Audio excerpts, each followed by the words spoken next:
Halle Berry, Cloud Atlas, Toronto, 2012. We were just talking about this film that I'm kind of obsessed with. But what's amazing about this movie, which I did not know going into it, was that it's cross-gender, cross-race.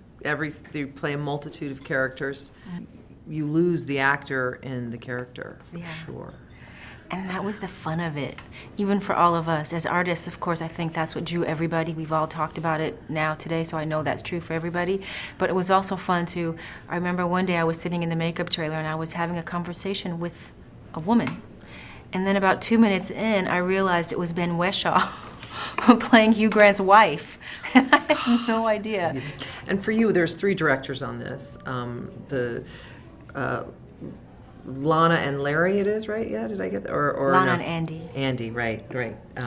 Well, the beauty is they all had one point of view. They had spent so much time working on this collectively before the actors even got involved. Like they were all in Costa Rica hashing this thing out 2 years before we even talked to them about it. So they had one collective voice, which was very good. And Lana and Andy direct together, and Tom Tykwer directs by himself. So there was 2 units going on simultaneously.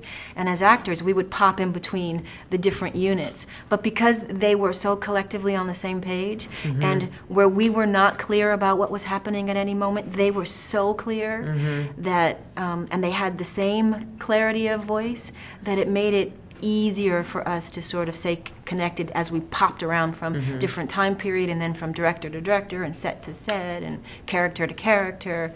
They were so ready to make this movie. Yep, and then I heard that actually the budget wasn't insane. Like, you think it would be just this incredible undertaking. How did anybody ever keep it all together?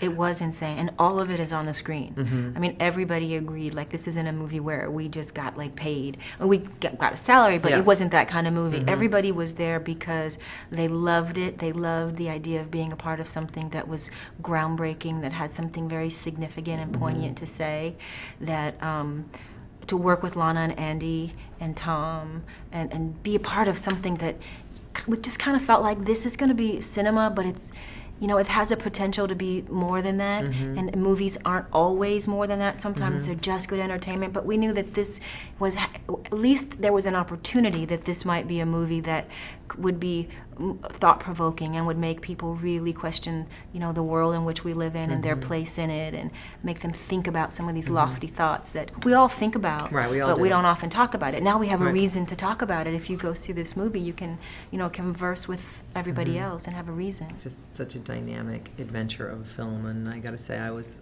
on board throughout. So thanks for coming by. I always love to see you and check in and thank you for having me. See what's happening and whatnot.